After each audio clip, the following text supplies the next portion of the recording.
በመስቀሉ ሞቶ የአምላካችንን ቤት አንተውም ከቶ ዲያብሎስ ቢጨርስ ተስፎቹን በሞሉ ወጥመድ ቢዘረጋ በጉዟችን ሁሉ እንሻገራለን የአምላክን ስም ጠርተን አንዳች አይነካንም እርሱን ተጠግተን አንዳች አይነካንም እርሱን ተደግፈን ቤተ ክርስቲያንን አንተውም ከቶ የሰጠንን አምላክ በደሙ መስርቶ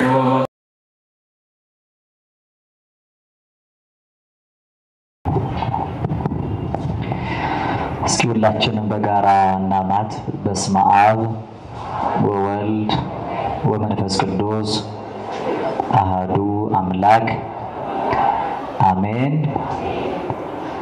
ክቡራን አባቶቻችን፣ አይንተ እግዚአብሔር ካህናት፣ ሊቃውንተ ቤተ ክርስቲያን፣ መምህራን፣ መለኮታዊ ለሆነው ምስጢር ላይካን የምትሆኑ ወንድሞቼ ዲያቆናት፣ በወልድ ውሉድ በክርስቶስ ክርስቲያን በመንፈስ ቅዱስ መንፈሳውያን የተሰኛችሁ ለወላባሪ እግዚአብሔር አምላክ የሚወዳችሁ እናንተም የምትወዱት እርሱ እንዲሰማችሁ እርሱን ልትሰሙ በደጃፉ የተሰበሰባችሁ ሁላችሁም የልዑል እግዚአብሔር ቤተሰቦች እንደምን ዋላችሁ? እንደምን ሰነበታችሁ? አሜን። የበደልና የኃጢአታችንን መብዛት በፊቱም ያሳየነውን የምግባር ጉድለት ሳይመለከት ከማያልቀው ልግስናው ከማይጓደለውም ቸርነቱ የንስሐ ዕድሜ ሰጥቶን በሕይወትና በጤና ርትዕት በምትሆነው በቀደመች ፍኖት በአባቶቻችን ኦርቶዶክሳዊቷ ተዋሕዶ ሃይማኖት ጥላ ስር የጠበቀን የአባቶቻችን አምላካቸው ፈጣሪያችን ልዑል እግዚአብሔር በሕይወታችን ሁሉ ስለማይነገረው ስጦታው ስሙ ለዘላለም ይክበር ይመስገን። በቅድሚያ ልዑል አምላካችን ወዶ ፈቅዶ በፍቅር በአንድነት በሰላም በስምምነት በፈውስና በጤንነት ጥላ አባታዊ ጥባቆቱ ሳይለየን አድርሶን ይህንን ቀን እንድናከብር ረድቶናልና የሰንበት ትምህርት ቤቱ አገልጋይ ወንድሞች እህቶቼ አባላት ሁላችሁም እንኳን ለዚህ ትልቅ በዓል በሰላም አደረሳችሁ። እግዚአብሔር ይህንን በዓል ለመሳተፍም የመጣችሁ ሁላችሁንም እግዚአብሔር እንኳን አደረሳችሁ። ያን ባለሙኛ እንኳን ደረስክ አንልም፣ እንኳን አደረሰ ነው የምንለው። አድራሽ ስላለ ነው። እኛ ያደረሰን የጠበቀን የሚጠብቀን እየጠበቀን ያለንን አምላካችን እግዚአብሔርን በዚህ ምክንያት እናመሰግነዋለንና ቅድም ክቡር መርሐ ግብር መሪያችን እንዳሳሰቡት አሁን ቤተ ክርስቲያናችንን ከቶም እንደማንተዋት ቃል ገብተን ከምሕረቱ አደባባይ የበለጠ ደግሞ በጣም ለመቅረብ ወደ ቤተ ክርስቲያን ጉያ የምንሰበሰብበት ወቅት ነውና ከቅፉ ሳይለየን ከቤቱም ሳያወጣን በቤቱ ጥላ ስር ለሰማይ መንገድ ስንቅ ለነፍስ ማዕድ የሚሆነውን ቃሉን እየመገበ የሚያኖረን አምላክ አዝማናትን ዓመታትን ወራትን እያፈራረቀ ለዚህ ስላደረሰን እንኳን አደረሳችሁ የተባባልነው። እንኳን አደረሳችሁ በሚለው ውስጥ እንኳን አብሮ ያደረሰን የሚለው አድራሽ ከደራሹ ጋራ ያለውን ትስስር የሚገልጥ ጭምር ነው። ስለዚህ እኛ የሚያደርሰን የሚጠብቀን አባታዊ ክብካቤውን እስከኛ ሳይለይ የሚያኖረን አምላክ እንዳለ ምስክር የምንሰጥበት ጭምር ነው። እንግዲህ ከዚህ ከመነሻ ሐሳቡ የራቀ መልእክት ሳናይ በቤተ ክርስቲያን እንዳንተው በቤተ ክርስቲያን ውስጥ የምንኖር እኛ ምን ድርሻ እንዳለን እንድንማማር ስለሆነ አብይ ርዕሰ ጉዳይ ለኔ የተሰጠኝ ይሄንን በሚመለከት እግዚአብሔር ያሳሰበንን ነው የምንነጋገረው። ያው የጫኑትን የሚናገር ሰው አዝማሪ ነው። አዝማሪ ደግሞ ከሰባኪ ይለያል። አዝማሪ ተቀበል እያሉት የሚቀበለው ነው የሚያዜመው። ከልቡ ሰሌዳ ከሊና ጓዳ አንቅቶ የሚናገር ሰው አለ፣ እሱ ሌላ ነው። የጫኑትን የሚናገር አለ ሌላ ነው። እግዚአብሔር እንዳሳሰበው መንፈስ ቅዱስ እንዳቀበለው የሚናገር ግን በዚህ ስፍራ ላይ ያለ በአገልግሎት የሚመላለስ ሰው ነውና አብይ ርዕሰ ጉዳያችን በቤቱ ስንኖር ቤተክርስቲያንን አንተውም ከቶ አንተዋትም ለማለት ቤተክርስቲያንን የማንተዋት እናታችን ናት ብለን ስናምን ቤተክርስቲያን ከኛ ምን ትጠብቃለች የሚለውን ነው መማማር እንድንችል አብይ ርዕሰ ጉዳይ የተሰጠው። መነሻ የትምህርት ርዕስ የምናደርገው በቅዱስ መጽሐፋችን ላይ ነቢዩ ከደቂቀ ነቢያት መካከል አንዱ የሆነው ሚክያስ የተናገረው የትንቢት ቃል ነው። ትንቢተ ሚክያስ ምዕራፍ 6 ቁጥር 8 ላይ ወናሁ ምንተ ይፈቅድ እምኔከ እግዚአብሔር፣ አሁን እግዚአብሔር ከኛ የሚፈልገው ምንድነው የሚል ቃል ተጽፏል። ሰው ሆይ እግዚአብሔር መልካሙን ሁሉ ነግሮሃል፣ ካንተ የሚሻው ካንተ የሚፈልገው ምንድነው ይላል። እኛ ለኛ እንዲሆን ተውሰን እግዚአብሔር ከኛ የሚፈልገው ምንድነው የሚለው ርዕስ እናደርጋለን።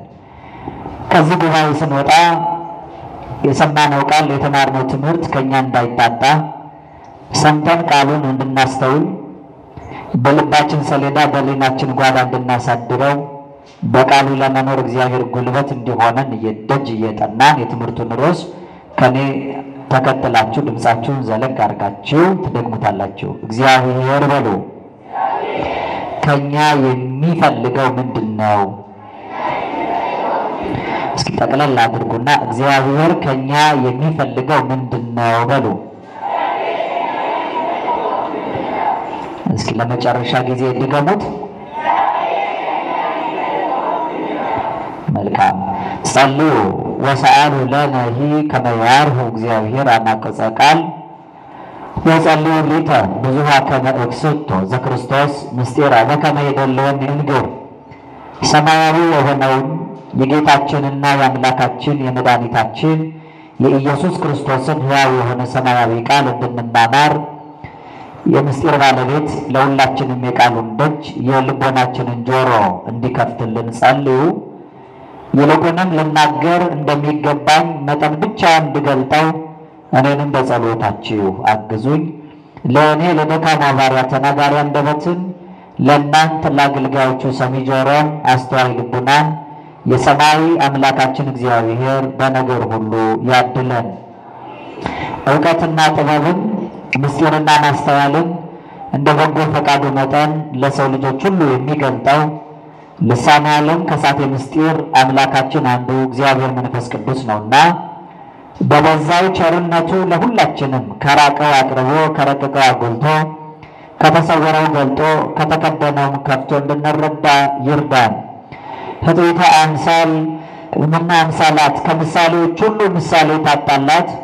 ምንም አይነት ምሳሌ ከምንም ተገኝቶ ክብራን የማይገልጥላት መዝገበ ምስጢር የቤተ ክርስቲያናችን አንደበት ሳሪተ መርገሙ ለአዳም መድኃኒታ ለሔዋን የምንላት የኛ ሁላችን የአጣን ተስፋ የዓለምም ሁሉ የመዳን ምክንያት ላዘነው ዓለም መጽናናትን ወልዳ መሐዘ ፍስሐ የደስታ መፍሰሻ የምንላት ለጨለመበት ዓለም ምስራቅ ሆና ፀሐይን በማውጣት እመብርሃን የምትሰኝ ለሞተው ለተቀበረው ዓለም ትንሣኤና ሕይወትን ወልዳ መሰረተ ሕይወት እመትንሣኤ የምንላት ንጽሕተ ንጹሐን ቅድስተ ቅዱሳን እመቤታችን ድንግል ወላዲተ አምላክ ማርያም በአማላጅነቷ አትለየን።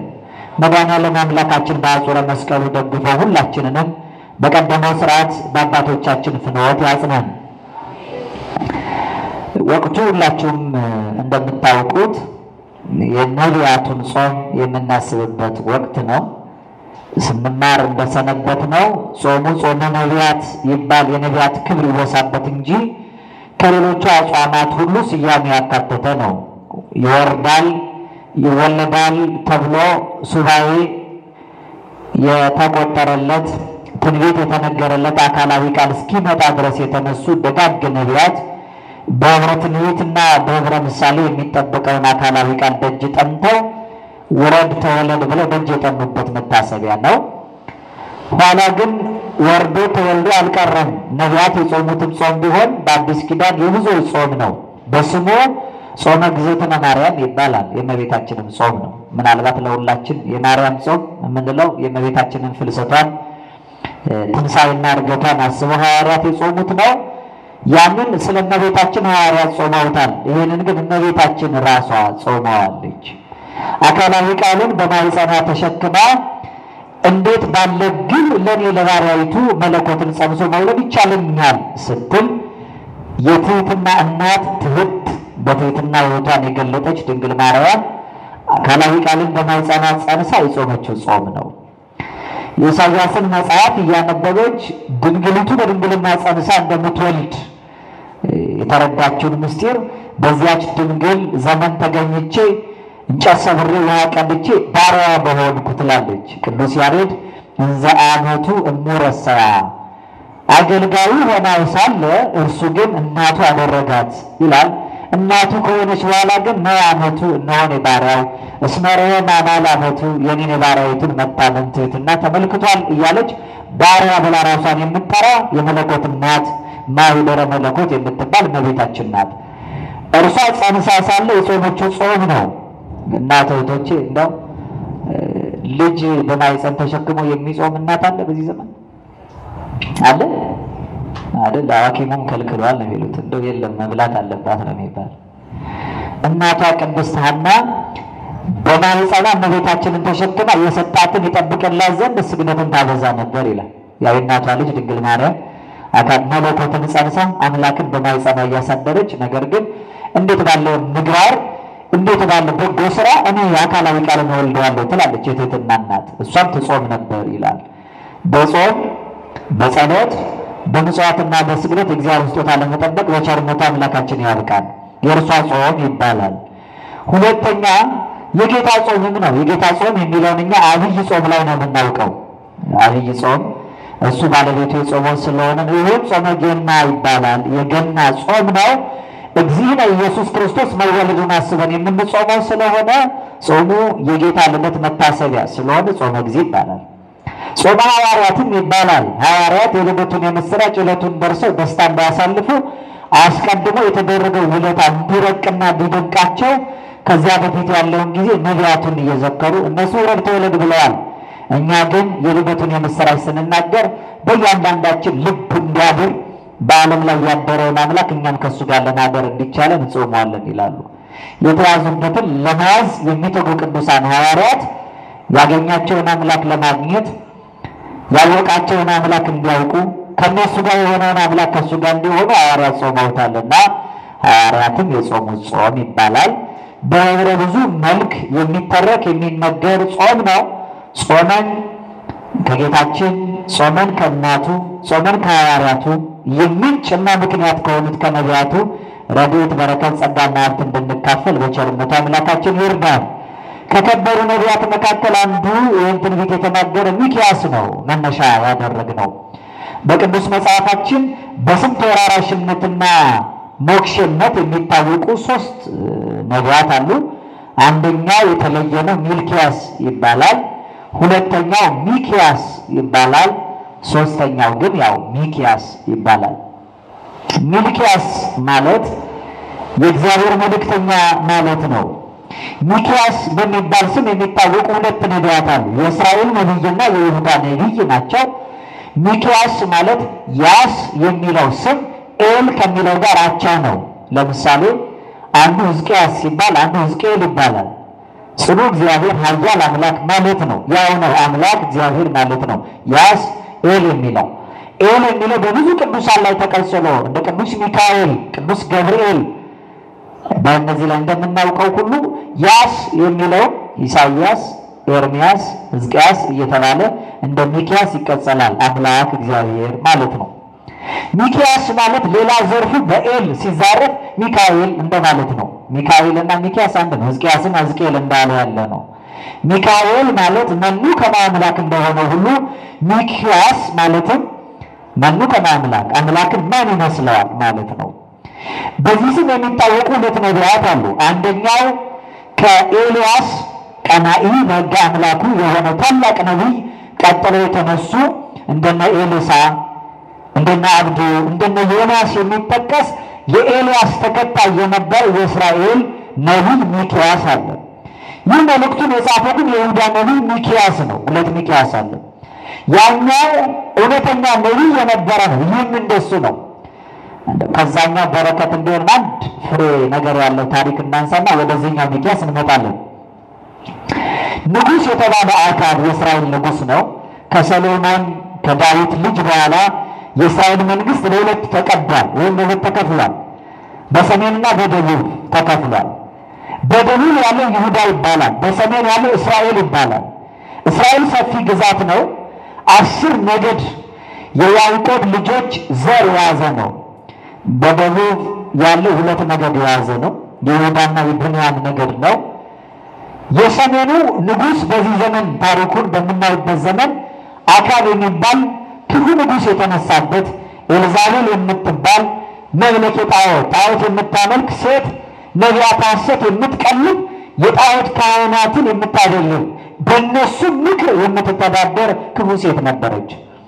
እውነተኛዎቹን የእግዚአብሔር ነቢያትን ያሳደዱበት ዘመን፣ የዋህ በቅንነት የሄዱ ከርስታቸው ያፈናቀሉበት ዘመን፣ የናቡቴ ደም በግፍ የፈሰሰበት ዘመን ነበር። በደቡብ ያለው ቤተ ይሁዳን ደግሞ ኢዮሳፍጥ የሚባል ንጉሥ የሚያስተዳድርበት ዘመን ነበር። እስኪ ኢዮሳፍጥ በሉ።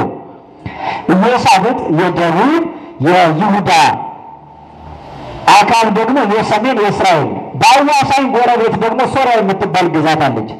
ሶርያ ደግሞ እነ ንዕማን የተፈወሱበት ሀገር ነው በእነ ኤልያስ ዘመን።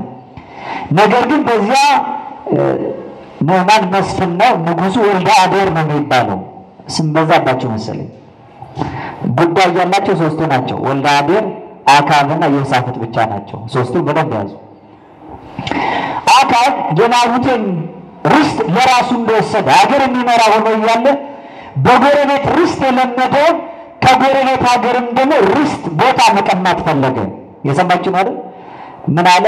ሶርያ ላይ የምትገኝ አንዲት ቦታ አለች፣ ሬማት ዘገለአድ ትባላለች። የቦታ ስም ነው። ሬማት ዘገለአድ የምትባለው ርስት አካብና ኢዮሳፍጥ አንድ ላይ ዘምተን ከወልደ አዴር ከሶርያው ንጉሥ ብናመጣት የኛ እናረጋታለን። እኛ ግን የተለያየን ስለሆን በጋራ እንቀማትና ኋላ ኢዮሳፍጥን እኔ ሰለጥንበታለሁ ብሎ አሰበ። አሁን ዛሬ ዓለሙን የሚያጣላው የርስት የድንበር የወሰን ጉዳይ ነው አይደል? እንኳን ምን ዓለሙን ሀገራችን የሚያናውጠው ይሄ እኮ ነው። ትልቅ ሕመምና በሽታ ሰው እንግድነት መጥቶ ባለቤትነት ሲያምረው ነው። እናንተ ቤት እንግዳ መጣ፣ እግር አጥባችሁ እራት አሰናድታችሁ መኝታ አንጥፋችሁ በሰላም አሳደራችሁት። በጣም ተጨንቃችሁ አሰባችሁና ማለዳ ተነስታችሁ ቁርስ ላሰናዳለት ብላችሁ ወደ ኩሽና ስትገቡ ምግብ እያበሰለ ብታገኙት የመጣው እንግዳ ተኝቶ ነው ብላችሁ ለሊት ተነስታችሁ እናንተ ኩሽና ስትገቡ እሱ ምግብ እያበሰለ ነው። በጣም ተደነግጣላችሁ አይደል? ከዛ መልሶ አይዞህ እንደ ቁጭ በል እንጂ ቆይ ምን ልስራልህ እንደ ምን ይሰናዳል ቁጭ በል ብሎ በእንግዳ ይከራከራችሁ ምን ትላላችሁ? እናት አባቶቻችን እንግድነት መጣ ባለቤትነት አማራት ይላሉ። ጓዳው ባለቤቱ ነው ማወቅ ያለበት። ሰው ተነስቶ በሌሊቱ እንደ ባለቤት እየሆነ ይሄን ብላ ይሄን ልስራልህ ይሄን ላቀርብልህ ብሎ እናንተ ማጀት ሲቆጣጠረው እንግድነት መጥቶ ያላወቀ ሰው ነው። እንዲህ አይነት ሰው ወደዚህ ዓለም እንግዳ ሆኖ የመጣ ወደ ዓለም ሲመጣ ምንም ይዞ ያልመጣ ከዓለም ምንም እንደወስድ ያልተፈቀደለት ሰው ዓለም ላይ ያለውን ምድራዊ ሀሳብ እያሰበ ምድር የኔ ነው፣ ወሰን የኔ ነው፣ ድንበር የኔ ነው እያለ ወንድሙ ሲገፋ እሱ ሲተርፍ የገዛ ወንድሙ ሲያስጨንቀው ማየት በጣም ያምናል። ለዚህ ነው ዘመኑ ከመክፋቱ የተነሳ የመጣንበትን ዓላማ ዘንግተነዋል። የሚያጣላን ርስት ነው፣ የሚያጣላን ወሰን ነው፣ የሚያጣላን መሬት ነው፣ የሚያልፍ መሬት። ሐሳባቸው ስለ ምድርና ስለ መሬት የሆኑ ሰዎችን ቅዱስ ጳውሎስ ሐሳባቸው ምድራዊ ነውና ወደ ሀሪቶ ሞርትምና መጨረሻቸው ጥፋት ነው ይላል። እኛ ግን አገራችን በሰማይ ነው ይላል። አገራችን በየት ነው? በሰማይ። የሰማዩን ሐሳብ የሚያስብ ሰማያዊ ሀገር ያለው ዜጋ ትውልድ ማለት ነው። አንደኛ ጢሞቴዎስ መልእክት ምዕራፍ 6 ከቁጥር 6 ጀምሮ እንዲህ ይላል ቅዱስ ጳውሎስ በሃይማኖት የወለደውን በምግባር ያሳደገውን ልጁን ጢሞቴዎስን ለነሰ ተግባርን አይ ውእቱ ፈሪሃ እግዚአብሔር። የኛ ስራችን ታላቅ ነው። ይሄን ታላቁ ስራችን እግዚአብሔርን መፍራት ነው። ክርስቲያን ስራ ምንድነው ሲባል እግዚአብሔርን ፈርቶ መኖር ነው። ዮናስን በአሳ አንበሪ ሆድ ውስጥ ከመጣሉ በፊት መርከብ ላይ ያሉ ሲታወቁ ስራ ምንድነው ሲሉት ስራዬ እግዚአብሔርን ማምለክ ነው አለ። ሰማይና ምድርን የፈጠረውን ማምለክ፣ እግዚአብሔርን መፍራት፣ ለእርሱ መገዛት የኛ ስራችን። ሰው የተሰራው ለዚህ ነው። ግብሩና ክብሩ የሰው መለየት አለበት። ግብሩ ስራው ነው። ስራው እግዚአብሔርን አመስግኖ ክብሩ ርስቱን መውረስ ነው። ስለዚህ እኛ ሰዎች ግብራችን እግዚአብሔርን መፍራት፣ ክብራችን መንግስቱን መውረስ ነው። ሀገራችን በሰማይ ነው የምንለው ሰማያዊቷን ሀገር መውረስ፣ ዛሬ ደግሞ ለሱ የሚያበቃውን መልካም ምግባር በጎ ትሩፋት ማጽናት፣ ስጋን ለነፍስ ነፍስን ለፈጣሪ ማስገዛት፣ እምነት ከምግባር እንደ ነፍስና ስጋ አዋህዶ ፈጣሪን ደስ ማሰኘት የሰው ህይወቱ ኑሮ ይሄን የመጣ ነው። ለዚህ ነው ለነፍሰ ተግባርን አብሁት ፈሪሃ እግዚአብሔር እስመ አልቦ ዘአምሳእነ ውስተ ዓለም አልቦ ይንክል ነሲአ እምኔሁ ለመረከብነ ሲሳየነ ወያራዘነ ውእቱ ያክለነ። ወደዚህ ዓለምኛ ምንም ይዘን አልመጣንም አለ። በእጁ ካርታ ይዞ የመጣ ይሄ ድንበር፣ ይሄ ወሰን፣ ይሄ ጎጥ፣ ይሄ ቋንቋ፣ ይሄ ግንድ፣ ይሄ ወንዝ ያንተ ነው የተባለ ሰው ሲወጣ ከእናቱ ማኅፀን ሁሉ ሰው ራቁቱን ነው። ከዓለምም አለ አልቦ ይንክል ነሲአ እምኔሁ ምንም እንድንወስድ አልተፈቀደልንም አለ። የሰማችሁ ነው። አልተፈቀደም። ምንም መውሰድ አልተፈቀደም። እናንተ ከኔ ጋራ በምድር ላይ ስደተኛ ናችሁ፣ ስለዚህ ምድርን ለዘላለም እንኳን አትሽጡ ተብሎ ተከልክሏል። የኔ ነው ብሎ ሰው እንዴት የመጣበትን መሬት ይሸጣል? እስኪ አንድ ነገር ልጠይቃችሁ፣ እንደው እንዳይሰፋ ከወቅቱ ጋር ስለሚያያዝ ነው ከጉዳያችን ሳንርቅ። አንድ ሰው መንገድ እየሄደ ከትልቅ ሰው ጋር ይሄዳል። ሰውየውን ታውቁታላችሁ። ሰላም ስትሉት እንዴት ነህ ደህና ነው ወይ?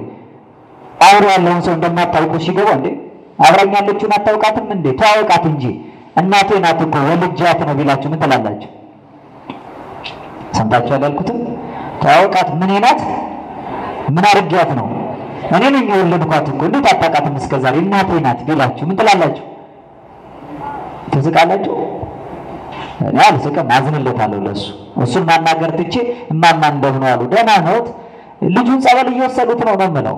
ምክንያቱም ጤናው የታወቀ ነው። ሐኪም ቤት ወይ ጠበል ያስፈልገዋል። የገዛ እናቱን የሚወልድ ልጅ ስለሌለ ማለት ነው። ምናልባት በሳቸው ሲነገር ሳቃችሁ እንጂ ሁላችንም ጠበል የሚያስፈልገን ወደ ቤት ሕክምና መሄድ አለብን። ምክንያቱም ሰው የተገኘው ከመሬት ነው፣ የሚገባው ወደ መሬት ነው። መሬት ስትጠየቅ ሰውን የኔ ነው ማለት ትችላለች። እኛ ከመሬት ነው። አዳምን ኦ አዳም መሬት አንተ ይላል። አዳም አንተ መሬት ነህ፣ ወደ መሬት ነው የምትመለሰው። መሬት ነው የተባለው ከመሬት ስለተገኘ ነው እንጂ አዳም ሰው ነው። መሬት ነው ማለት አንተ የመሬት ነህ ማለት ነው። ሁሉ የተገኘው ከአንድ ቦታ ከመሬት ነው። በዚህ ስጋችን የምንወርደው ወደ መሬት ነው። መሬት ስትጠየቅ ነው ሰው የኔ ነው ማለት ትችላለች። ሰው እንዴት መሬት የኔ ነው ይላል? አሁን ይሄ መሬት እኮ የኔ ነው ብሎ የሚያስጎበኛችሁ ሰው መቼ ነው ጠበል የምትሄደው በሉት።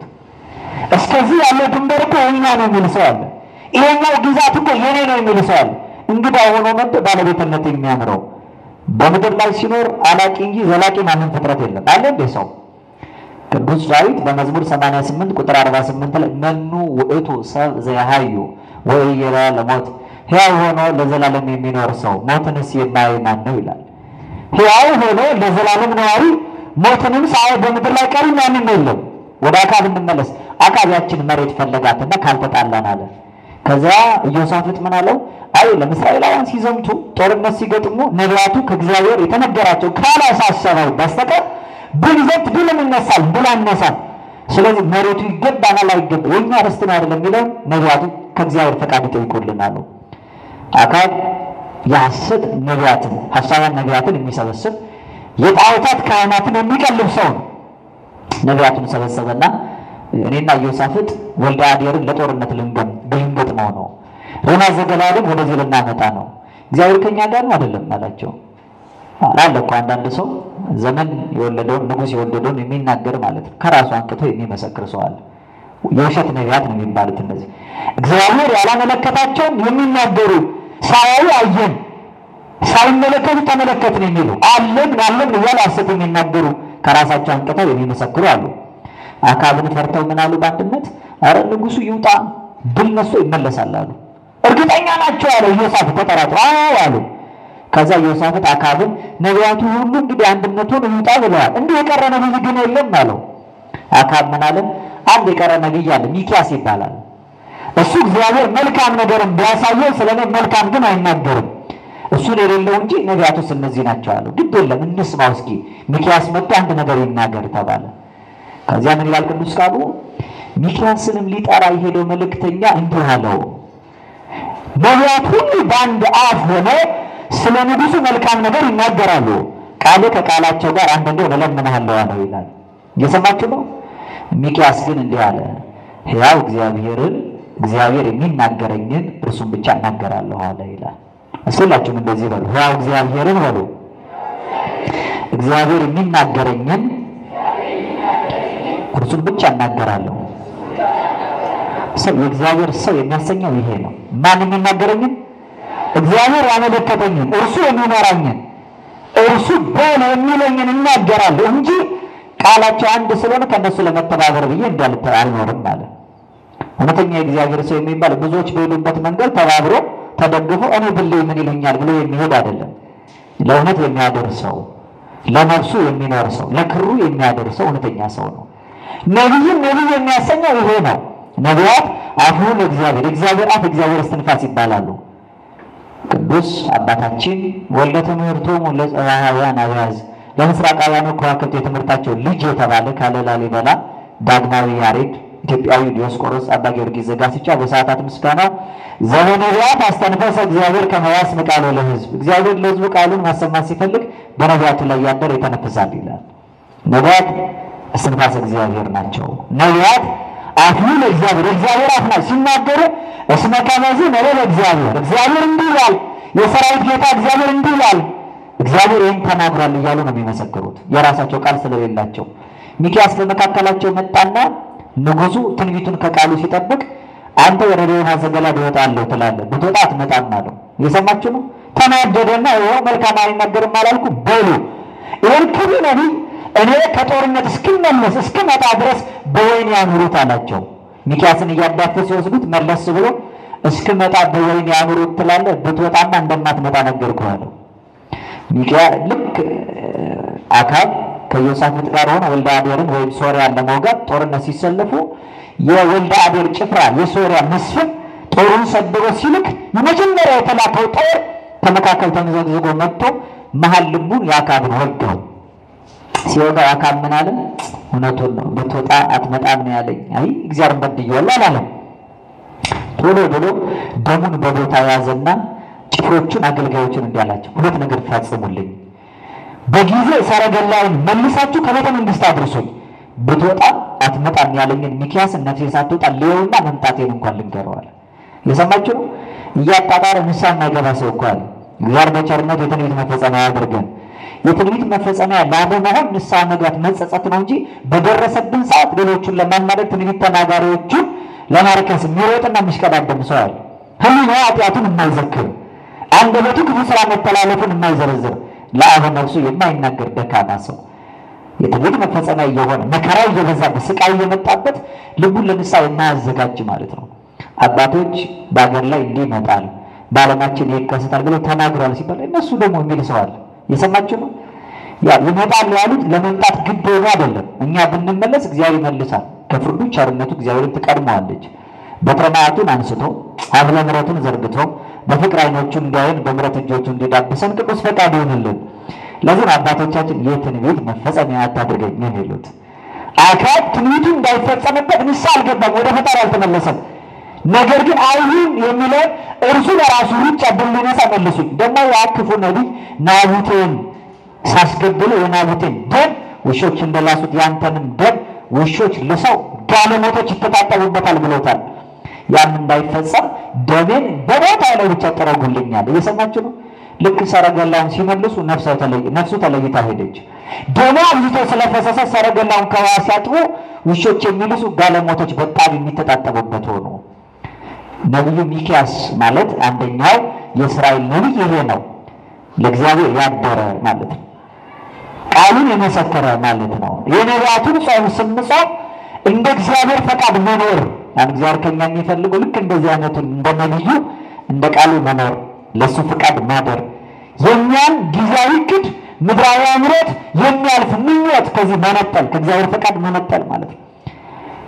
ለእግዚአብሔር ከመገዛት አስቀድሞ የሚቀድመው ራስን መግዛት ነው። መቼም አንድ ዕቃ ስጡኝ ስትባሉ ለመስጠት መጀመሪያ የእናንተ መሆን አለበት አይደል?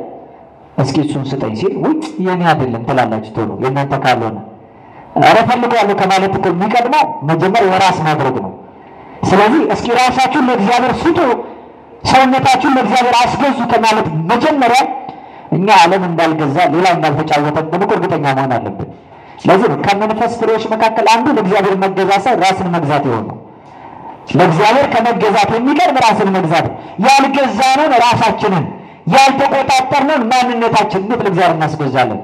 ያመጡ አለቃ ታስታውሳላችሁ? ወደ ቤት እመጣለሁ ልጅን እፈውሳለሁ ሲለው ሰውነቴን አልቆጠርኩትም ማለት ኃጢአቴን አልተቆጣጠርኩትምና ይበለኝ ከመተባታ የተጠፈረ ቤቴ ከቤቴ ጣሪያ በታች መግባት አይገባኝም። አንተ እዚሁ ሆነ ቃል ብቻ ተናገር፣ ያኔ ብላቴናዬ ደግሞ ይፈወሳል አለ። መጀመሪያ ራሳችን ለመቁጠር የተገባን ነው። እስኪ ራሳችን ለመቆጣጠር ራሳችን ለመግዛት በቤቱ ጥላ የሚኖር እውነተኛውን ነቢይ ሚክያስን ተመልከቱ። እግዚአብሔር የሚናገረኝን እሱን ብቻ እናገራለሁ ያለ ደገኛ ነቢይ። በቃሉ ለመኖር በነቢያቱ አብነት ለመክበር እግዚአብሔር በቸርነቱ ያብቃል። አንዱ ነቢይ ነው። ሁለተኛው ደግሞ የይሁዳ ነቢይ የነበረው ከደቂቀ ነቢያት መካከል አንዱ ሚክያስ ነው ትንቢቱን የጻፈው። ትንቢተ ሚክያስ ምዕራፍ 6 ከቁጥር 6 ጀምሮ በምን ትኖ እንዳረክበ ለእግዚአብሔር እግዚአብሔርን በምን አገኛለሁ? ምን ይዤ ወደ እግዚአብሔር ልምጣና በሌላ አምላክ ፊት ልቅረብ ልስገድለት ይላል። በምን ትኖ እንዳረክበ ለእግዚአብሔር ወእትወከፈ ለአምላኬ ልዑል። ምን ይዤ ወደ እግዚአብሔር ፊት ልምጣና እግዚአብሔር ላገኘው አምላኬንስ እንዴት ልቀበለው ይላል። እግዚአብሔርን አግኝቶ መቀበል። እስኪ እግዚአብሔርን አግኝቶ መቀበል በሉ። እግዚአብሔር ምን ብሎ ያልኳችሁ? ይሄ በየመንገዱ መጽሐፍ ይዘው ጌታን ተቀበሉ እንደሚሉት አይደለም። ተመልከቱ። ዝም ብሎ በመንገድ እንደተገኘ አይደለም ጌታን የሚቀበለው ሰው። ነብዩ በምንድን ነው እንዳረከው ለእግዚአብሔር ወተወከፈ ለአምላኬ ልዑል። በምንድን ነው እግዚአብሔርን የማገኘው? እንዴትስ ነው የምቀበለው ብሎ ሲያስብ አግኝቶ እግዚአብሔርን መቀበል ያስፈልግ። መቀበል ማለት እነሱ በቃ ተቀብየዋለሁ ብሎ እንደ ቃል ወይ እንደሆነ ቅባት ወይ ደግሞ እንደሆነ አይነት ነገር በላይ እንደሚያድር አስበው ነው።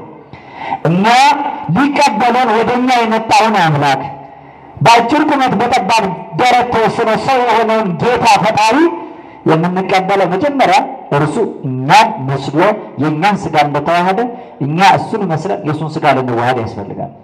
ስጋን መዋሃድ የሚቻለው መቼ በጸጋ ልጅነት ካገኙት በኋላ በአብቶልና በስመ ክርስትና የከበረው ማንነታችን ቅዱስ ስጋውን ክቡር ደሙን እኔ በእናንተ እናንተ በእኔ ትኖራላችሁ ያለው ስጋውን የበላ ደሙን የጠጣው ነው። ለስጋና ለደሙ የሚያበቃ ክብር ሳይኖራቸው በመቀበል ደረጃ የሚያወሩ ሰዎች አሉ። ነብዩ በምን እግዚአብሔርን አገኛለሁ? እንዴት እቀበለዋለሁ? የሰባ ፍሪዳ እጄ ነው የዓመት ጠቦት 1 ዓመት የሞላው ጠቦት ባርድለት ነው ወይስ ፍሪዳውን በሙሉ በፊቱ መስዋዕት አድርጌ ከጊደር ባቀርብለት ነው አለ። ያማ የበኩር ልጅን ስለ ክብሩ ብሰዋለት እግዚአብሔርን አገኘዋለሁ አላገኘውም አለና ሰው ሆይ እግዚአብሔር መልካሙን ሁሉ ነግሮሃል። ታዲያ መልካሙን ሁሉ የነገረ እግዚአብሔር ካንተ የሚሻው ካንተ የሚፈልገው ምንድነው አለ። እግዚአብሔር መልካሙን ሁሉ ነግሮናል አይደል? ሰው ሆይ የሚለው በወል ነው አንድነት ሁላችን የሰው ልጆች እግዚአብሔር መልካሙን ሁሉ ነግሮናል። እስኪ እግዚአብሔር በሉ መልካሙን ሁሉ ነግሮናል። አልነገረንም? መልካሙን ሁሉ እግዚአብሔር ነግሮናል አልነገረንም? እግዚአብሔር ምን ያልነገረን መልካም ነገር አለ? ምናልባት እናንተ የቴሌቪዥን መስኮታችሁ ስትከፍቱ የምትሰሙት ዜና መልካም ሊሆንም ላይሆንም ይችላል። እንደገና ደግሞ እንደ መልካም እንኳን ዜና ቢባል ለጊዜው ቢያስደስት ነው። ዜና የሚሰማው ለመረጃ ያህል ነው። የእግዚአብሔር ቃል መረጃ አይደለም። የምንሰማው የእግዚአብሔር ቃል በእኛ ሕይወት ውስጥ ይሰራል። አንድ ዜና ከሰማችሁ በኋላ መጥቶ በሕይወታችሁ ውስጥ የሚለውጠው ነገር አለ። እናንተ በሰማችሁት ራሳችሁን ለመለወጥ ካልታገላችሁ በስተቀር ማለት ነው። የእግዚአብሔር ቃል ግን አንደኛ ዜና አንድ ከተነገረ በኋላ እንደው መቼ መረጃ ስለሆነ መረጃ አይደነቅም መረጃ አይናቀም ይባላል በብሂል ማለት ነው። ዝም ብላችሁ ሰሙታላችሁ በጣም ባታደንቁም ግን አትንቁትም። በቃ መረጃ ነው ይጠቅማል ትላላችሁ። እግዚአብሔር ግን የሚነግረን የሚጠቅመን ነገር በእኛ ውስጥ የመስራት ጉልበት አለው። አንዴ ከተነገረ በኋላ ድጋሚ ስትከፍቱት ይሄ የተደገመ ዜና ነው ትላላችሁ። የእግዚአብሔር ቃል ግን የተደገመ መረጃ እንኳን አይደለም። በተሰማ ቁጥር አዲስ ነው። ማለዳ አዲስ ነው የሚለው መጽሐፍ ለዚህ ነው። ምክንያቱም ህልፈት ሽረት የለበትም። የእግዚአብሔር ቃል ቃሉ በጠባዩ ሕያው ነው። ሕያው ተናዋይ ነው ሰጪ ነው። በሐዋርያት ዘመን የነበረው ቃል እግዚአብሔር ዛሬ ይነገራል። ሲነገር ያን ጊዜ ይሰራ እንደነበረ ታሪክ መጽሐፍ ቢሆን በሆነ ዘመን የነበረን ነገር ስለሚታርቅ በቃ አልፏል። የአድዋ ድል ታሪክን ስታነብ የአድዋ ድል ታሪክ ነው። ዛሬም እኛ እንደዛ እየተዋጋን የምንኖር ላንሆን እንችላለን። የምንበረታ ድል የምንነሳ ብቻ ሳይሆን እየተሸነፍን ደግሞ በረቂቅ መሳሪያ እኮ ራሳችን እያማረክን ያለበት የውጭ ባል ተጽዕኖ እየገዛ በቀኝ አዙር እነሱ ቅኝ ግዛቱን እያስፋፋ ያለበት ዘመን ነው። አሁን መጥተው መውጋት አያስፈልጋቸውም። እኛ እየሮጠን እነሱ ጋር እየተወጋን የምንኖር ሰዎች ስለሆነ ማለት ነው። ያ ታሪክ ሲሆን ያለፈ ነው። የእግዚአብሔር ቃል ግን ያለፈ አይባልም። ዘመን ተሻግሮ የተረፈ ነው። የእግዚአብሔር ቃል ጠባዩን ቅዱስ ጳውሎስ ሲናገር ዕብራውያን መልእክት ምዕራፍ 4 ቁጥር 12 ላይ የእግዚአብሔር ቃል ሕያው ነው ብቻ የሚሰራ ነው ይላል። የእግዚአብሔር ቃል ሕያው የሚሰራ ሁለት አፍ ካለው ሰው ይልቅ የተሳለ ነፍስና መንፈስ አጥንትና ጅማትን እስኪለይ ድረስ ይዋጋል ይላል። የእግዚአብሔር ቃል ሕያውነቱ ብቻ ሳይሆን ሕያው ሆኖ አለ ግን በዘመን 24 እንደሰራ ዛሬ አይሰራም እንዳትሉ። 24 ዘመን የሰራው ቃል እግዚአብሔር ዛሬም ይሰራል። ብዙ ጊዜ የሚነገር ምሳሌ አለ። በ24ቱ ዘመን ትምህርት ይባላል። በአንድ ሰው 3000 ሰው በአንድ ትምህርት 3000 ሰው ያምን ነበር። በአንድ ትምህርት ስንት ሰው ያምን ነበር? 3000፣ 5000፣ 8000 ማህበር በአንድ ትምህርት ይቀላቀል ነበር። ዛሬ በ3000 ስብከት አንድ ሰው አይመለስም ይባላል። ሰማላችሁ አይደል?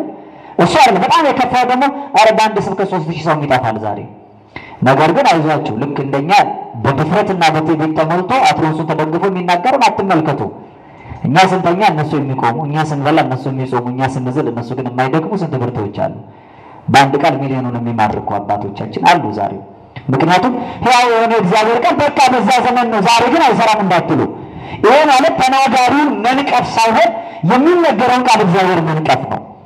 የእግዚአብሔር ቃል የሚረባና የሚጠቅም ነው። ለዚህ እስራኤል ሆይ ስማ እኔ አምላክ እግዚአብሔር የሚረባን ነገር የምነግር በመንገዱን የምመራ አምላክ ነኝ ይላል። የሚረባን እግዚአብሔር የሚነግረን የሚጠቅማን የሚረባንን ነው። በቤቱ ጥላ ስንኖር የምንሰማው ቃል እግዚአብሔር የሚሰበከው ቃል የሚጠቅመንና የሚረባን ነው። በቤታችን ውስጥ ይሰራል። ሰይፍ ዘክሊ አፉ በሁለት ወገን የተሳለ ሰይፍ በሁለት ወገን ከተሳለ ሰይፍ ይልቅ ነው የሚለው መጽሐፍ። ምናልባት ዛሬ እንዲህ ሲል ማንም ጋር ሳይሰራ ይመለሳል። አይ በቃ አልሰራም ተብሎ ሲመለስ ግን በዚህኛው በኩል ደግሞ ይቆርጣል። ከመካከል ልቡና ይከበር የለም፣ ሰምቶት የማያስተውል የለም፣ ሲሰራ ይኖራል። የቆመ ሲናገር ባይገባ መንፈስ ቅዱስ በሚገቡት ላይ እያጠለለ ለሚገባቸው በሚገባ ሁኔታ ያኖራል። የሚዘራ ዘር ችግር ሲኖርበት እግዚአብሔር አምላክ መሬቱን መልካም አድርጎ ደግሞ ዘሩን ያቀነዋል። እንደገና እንደው የሚቀበለው አካል መልካም እንኳን ባይሆን ጥሩ መሬት ባይሆን ዘሩን መልካም ካደረገው ለመልካም ስፍራነት ራሱን የሚያዘጋጅ ያደርገዋል። እግዚአብሔር በቸርነቱ ለቃሉ የምንመች ያድርገን። ተናጋሪውንና ሰሚውን እንዲያስማማ ምሕረትና ቸርነት አይራቅብን።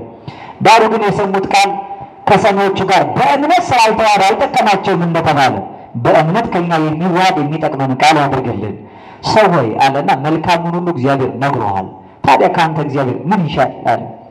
በዚህ ቤት ስንኖር እግዚአብሔር ከኛ ምን ይፈልጋል? አንተዋትም ለምንላት ቤተክርስቲያናችን፣ ከታ ምንላትም ለምንለው ቤታችን እግዚአብሔር ምሕረቱን፣ እግዚአብሔር ቸርነቱን፣ እግዚአብሔር ይቅርታና ትዕግስቱን አስፍቶ ከሌላው ስፍራ አልቆ ከሚያድልበት ቤታችን ጥላ ስር ስንኖር ምንድነው እግዚአብሔር ከኛ የሚፈልገው? በእርግጥ እግዚአብሔር ከኛ የሚፈልገው ነገር የእርሱን ክብር የሚጨምርለት አይደለም።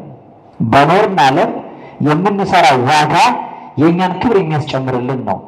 ሰው ክርስቲያን ከሆነ መሞቱም መኖሩም ጥቅም አለው። ምክንያቱም ስንኖር በሕይወታችን ከዚያ አንለይም፣ ስንሞትም በሕይወታችን ስጋችን የመቃብር ግዞት ሳይሆን ግባተ መሬት ይፈጸመለትና ግባተ መሬቱ የትንሣኤ ሙታን ማኅፀን ይባላል። ከብቻን አጸድ ነው የሚያርፈው። በከንቱ ስፍራ ላይ ስጋው አይጣልም። የክርስቲያን አስከሬን የከበረ ስለሆነ የሚያርፈው በዚህ ስፍራ የቅዱሳን አጽም ካለበት ብልት ራስ ስር ነው የሚያልፈው። ስንኖርም ስንሞትም ጥቅም ያለን ሰዎች ነን። ፊልጵስዩስ ምዕራፍ 1 ቁጥር 23 ላይ እመኒ ሀይወት ለክርስቶስ ወእመኒ ሞትኩ ለዋሊተ ብኖር ለክርስቶስ ነው ብሞት ግን ለእኔ ጥቅም ነው ይላል። እስኪ ብኖር በሉ ለክርስቶስ፣ ብሞት ለእኔ። የሰማችሁ ብኖር ለማን ብሞትስ? ለክርስቲያን የሚሻለው መሞቱ ነው ማለት ለራሱ ከሆነ ሲኖር ራስን ለመጥቀም ወደዚህ ዓለም የመጣ ሰው የለም። እያንዳንዳችን መልክዓ ሥላሴ የሥላሴ መልክ ተስሎብን የመጣ ነው። ስለሱ ልንመሰክር ነው። ዛሬ እሱን ስናከብረው እሱን ስንመሰክር ነገ እኛን ያከብረናል፣ ስለኛ ይመሰክራል። በሰው ፊት የሚመሰክርልኝን በሰማይ መላእክት ፊት እመሰክርለታል፣ በአባቴ ፊት አልክደውም ይላል ፈጣሪያችን። ዛሬ እናገለግለዋለን፣ ነገስ ስናልፍ ግን ከዙፋኑ ላይ ያስቀምጣቸው ያገለግላቸዋል ይላል መጽሐፍ። እንኳን ተመልከቱ። ፈቃዳችን የሚፈጸመው ነገ ነው። ዛሬ የምንኖረው የእሱን ፈቃድ ለመፈጸም ነው። መኖራችን ጥቅም የሚሆነው የራሳችንን ጥቅም ካልፈለግን ብቻ ነው። ነገራችን ረብ ያለ ዋጋ ያለ ዛሬው ለራሳችን እንደሆነ ያላሰብን እንደሆነ የምንኖረው ለራሳችን ሰው ለሱ ነው። ሰው የሚኖረው ቅድም ነግራችኋለሁ፣ ግብሩ እግዚአብሔርን መፍራት ነው፣ ክብሩ እግዚአብሔርን መንግስት መውረስ ነው። ስለዚህ የምንኖረው እሱን ለማክበር ነው። ለዚህ ነው ብሎ ለክርስቶስ ካለ ስንኖር ጥቅማችን እሱን ማመስገን ሲሆን ነው እንጂ ዛሬ ከሱ አምልኮ የራቀ መልካም ምግባር በጎ ትሩፋት ማጽናት ያቃተው ሰው ሲኖር እየተጠቀመ አይደለም፣ ሲሞትም አይጠቀምም ማለት ነው። እውነተኛ ጥቅም ግን ነፍስን መጥቀም ነው። ስጋን ለነፍስ ነፍስን ለፈጣሪ ማሳደር ነው። እንደ እምነትና ምግባር ነፍስ ከስጋ ተስማምቶለት እግዚአብሔርን ደስ ያሰኝቶ ያለፈ ሰው ዛሬ ደስ ያሰኛል፣ ነገ ደግሞ ፈጣሪ ደስ ያሰኛል። የሚያዝኑ የተባለ ለዚህ ነው። ዛሬ ስጋቸውን ለማስደሰት የማይኖሩ የሚያዝኑ ብፁዓን ናቸው፣ ነገ መጽናናትን ያገኛሉ። ስለ ጽድቅ እየተራቡ የሚኖሩ ሰዎች ነገ ይጠግባሉ። የዋሃን የሆኑ ሰዎች ብፁዓን ወዳን ክቡራን ስደተኞች መሆናቸውን ስለሚያስቡ የእግዚአብሔርን መንግስት ይወርሳሉ ተብሏል። ብፁዓን ንጹሐነ ልብ እስመ እሙንቱ ይሬኡ ለእግዚአብሔር። ልባቸውን ንጹሕ ያደረጉትም ብፁዓን ናቸው። በልብ ንጽሕና እግዚአብሔር ይታያል። ነቢያቱ በልባቸው ንጽሕና ለክብሩ በቅተው ከሱ ጋር ቃል በቃል ተነጋግረዋል። ንጹሕ የሆነ ሰው ለሰማይ መንግስት ይበቃል። ለዚህ ነው እስመ በንጹሕ መንፈስ ርእዩ ነቢያት ለእግዚአብሔር። ልባቸውን ውስጣቸውን መንፈሳቸውን ንጹሕ በማድረጋቸው ነው እግዚአብሔር ነቢያትን ያዩት። ወተናገሩ ገጽ ለገጽ ወተናጸሩ ገጽ ለገጽ። ገጽ ለገጽ ተነጋግረዋል፣ ገጽ ለገጽም ከእግዚአብሔር ጋር ተያይተዋል። ፊት ለፊት ከእግዚአብሔር ጋር ሰው ሊያስተያየው የሚችል የልብ ንጽሕናን ገንዘብ ያደረጉ ለክብሩ የበቁ ናቸው። አርአያ አብነት የሚሆኑ የመልካም ነገር ምሳሌዎች እነዚህ ናቸው። የያዕቆብ መልእክት ምዕራፍ 5 ከቁጥር 17 ላይ 10 ጀምሮ አርአያ ሐሳዊን ለትዕግስት ተጽናስክሙ በከሙ ነቢያትን ለተናገሩ በቃሉ ለእግዚአብሔር። ወንድሞች ሆይ ማን ምሳሌ አርአያ አብነት የሆነ እንዳትሉ የመከራና የትዕግስት ምሳሌ የሆኑትን እነዚህ ነቢያቱን ተመልከቱ ይላል። በዚህ በወርኃ ጾሙ ነቢያቱን ስንመለከት ውስጣቸውን ንጹሕ አደረጉ። በቃኛ ምን ብንኖርም እኮ ገነት አልተከፈተች እድል ፈንታ ጽዋ ተርታችን ሲኦል ነው አላሉም ነቢያቱ። ሲኦል እንዲገቡ ገነት እንደተዘጋ እያወቁ ነገር ግን በበጎ ስራ እግዚአብሔር ደስ አሰኝተው ይኖሩ ነበር። የመከራና የትዕግስት ምሳሌ ይላቸዋል የከበሩ ነቢያቱ። እንዲህ የሚኖረው ሰው እግዚአብሔርን ፈቃድ የሚያደርግ ሲኖር አምላኩን ለመጥቀም የሚኖር ሰው ነገ ሲያልፍ ግን በአምላኩ ይጠቀማል። ሲኖር እግዚአብሔርን የሚያከብር ሲያልፍ እግዚአብሔር ያከብረዋል። መልካምን ነገር ዛሬ እግዚአብሔር የሚነግረን የሚጠቅመንን ነው። ሰው ሆይ እግዚአብሔር መልካምን ሁሉ ነግሮሃል ይላል። ታዲያ ከኛ የሚፈልገው ምንድነው ይላል። እስኪ በጣም አጠር አድርገን እንየው፣ ሰዓታችን ገፍቷል። እግዚአብሔር መልካሙን ሁሉ ነግሮናል፣ ከኛ ምን ይፈልጋል አለና ነብዩ ሚክያስ ከዘፍጥረት 1 እስከ ዮሐንስ ራዕይ 22:1 ድረስ ያጠቃለለው በሙሉ በሶስት ፍሬ ሐሳብ ጠቅልሎ አስቀመጠው። ስንኖር በዚህ ስፍራ እኛ ቤተክርስቲያን ከኛ ምን ትፈልጋለች የሚለውን ከማሰብ ይልቅ በቤተክርስቲያን ሲኖር ከኛ ምን ይጠበቃል እንበል። ምክንያቱም ቤተክርስቲያን ላይ አንድም ነገር ስላደረግ ለቤተክርስቲያን ምንም የሚጨመርላት ነገር የለም። ቤተክርስቲያን ከሃይማኖታችን አንፃር ስትታሰብ ሃይማኖትና ቤተክርስቲያን የሚያጣምራቸው አብይ ጉዳይ ቤተክርስቲያን የሃይማኖት የክብር ማረፊያ ናት። አባቶቻችን በኪዳን ምስጋና የመጨረሻው ክፍል ላይ ዘይሁ መሃሩቱ አለ ቤተክርስቲያን ዘተከላላቲ ምዕራፍ ስብሐተ ሃይማኖት የሃይማኖት የክብር ማረፊያ ላደረጋት ለቤተክርስቲያኑ ቅን መሪን በመስጠት ይጠቅማታል ይላሉ። የሃይማኖት የክብር ማረፊያ የሆነች ሃይማኖትን አጽንቶ ለሚኖር ሰው የሃይማኖቱ የክብር መገለጫ ቤታችን ከቶ አንተዋትም ያልናት እናታችን ቤተክርስቲያን ከኛ የምትፈልገው ነገር እንድንጠቅማት ሲሆን የምንጠቅማት ለመጠቀም ነው። ሰው ጠቀምኩ እያለ ይጠቀማል። ሰው ሰጠው እያለ ይጨመርለታል። አካፈልኩ እያለ ይበዛለታል። እየሰጠ ይጨመርለታል፣ እያካፈለ ሰው ይበዛለታል። የመጨረሻ ክፍል ስለሆነ እስኪ በማጠቃለያ እንመጣለን። ይሄንን ስንኖር እኛ እግዚአብሔር የሚጠበቅብንን ነገር አውቀን ደስ እንድናሰኘው መልካሙን የነገረን እግዚአብሔር ታዲያ ከኛ ምንድን ነው የሚፈልገው አለና ከመትገብር ጽድቀ መጀመሪያ ጽድቅ ማለት ርት ማለት ነው። ርት ማለት እውነተኛ ፍርድ ማለት ነው። እግዚአብሔር ከኛ የሚፈልገው ፈራጆች እንድንሆን ነው። ፍርድን ታደርግ ዘንድ ይላል። አንደኛ እስኪ ፍርድን ታደርግ ዘንድ በሉ። ምንን ታደርግ ዘንድ? ሰው ሆይ እግዚአብሔር መልካሙን ሁሉ ነግሮሃል። መልካሙን ሁሉ የነገረ እግዚአብሔር ከአንተ ምንድን ነው የሚፈልገው? መጀመሪያ ፍርድ እንድናደርግ። ፍርድ አድራጊ ደግሞ ዳኛ ነው ስሙ። ስለዚህ ምን እንድንሆን ነው የሚፈልገው እግዚአብሔር ከኛ? ዳኞች እንድንሆን። እስኪ ዳኞች እንድንሆን በሉ። ዳኝነት መፍረድ ነው። ስለዚህ ፈራጆች እንድንሆን ፍርድ እንድናደርግ ዳኞች እንድንሆን እግዚአብሔር ከኛ የሚፈልገው። ስለዚህ እግዚአብሔር ከኛ የሚፈልገው ቤተክርስቲያን ስንኖር ከኛ የሚጠበቀው ነገር አንደኛ ፈራጆች እንድንሆን፣ ሁለተኛ ዳኞች እንድንሆን። እሱ እግዚአብሔር ፈታሒ ወጽድቅ ኮናኤ በሬት ነው፣ በእውነት ነው የሚፈርደው። ሲከስም ድል ሲነሳም ደግሞ በቀንነት ነው። እግዚአብሔር አለ እያጣመመ አይደለም። አንዳንዱ አለ ዳኛ ተብሎ እንኳን በሙያ ወንበር ላይ ተቀምጦ ሰነድ እየሰረዙ የሚኖሩ ሰዎች ማለት ነው። ፍርድ የሚያጓድሉ ድሃ ምስኪኑን የተገፋን የሚበድሉ ሰዎች አሉ። እግዚአብሔር ከኛ መጀመሪያ የሚፈልገው ዳኛ እንድንሆን ነው፣ እውነተኛ ፈራጆች እንድንሆን ነው። በእርግጥ መጽሐፍ በሌላ የምትፈርድ አንተ ማን ነህ ይላል። የሰማችሁ ነው። ለሰው ፈራጅነት እንደተከለከለ ይናገራል ቅዱስ ጳውሎስም።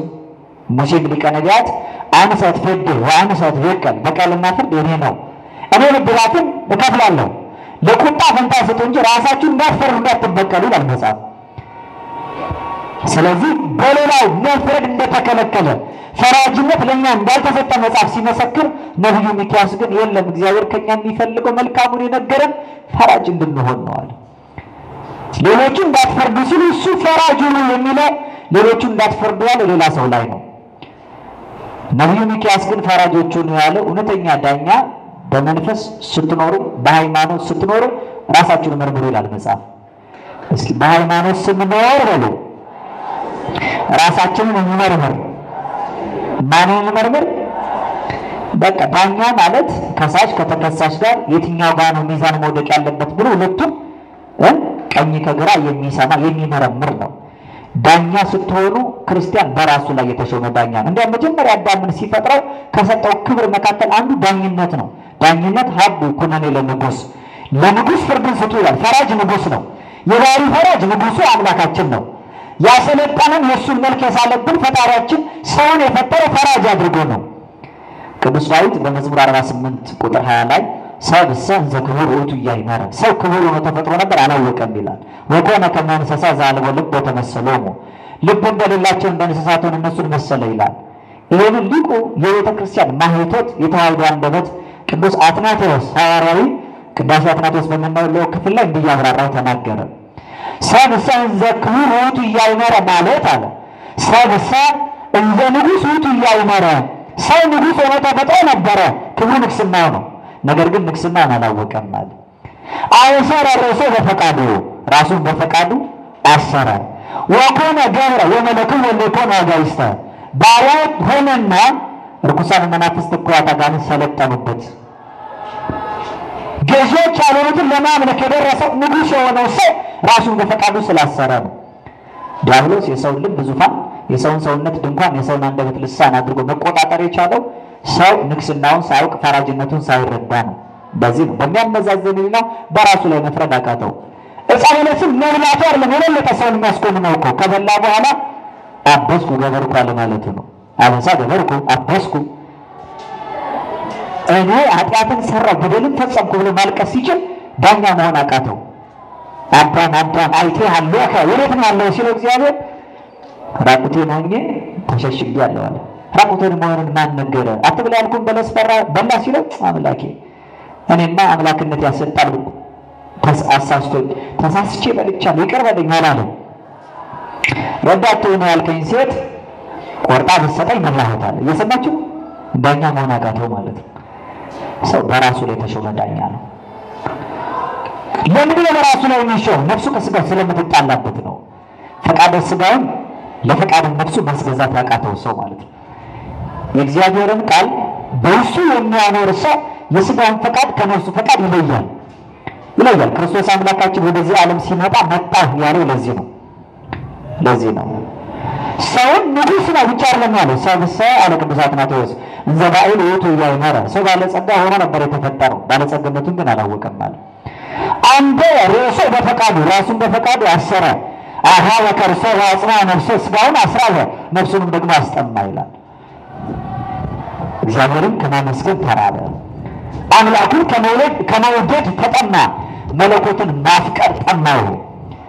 ስርዓት እግዚአብሔር ሰው ራበው። ከዛ ክብር ተለይቶ ወደቀ።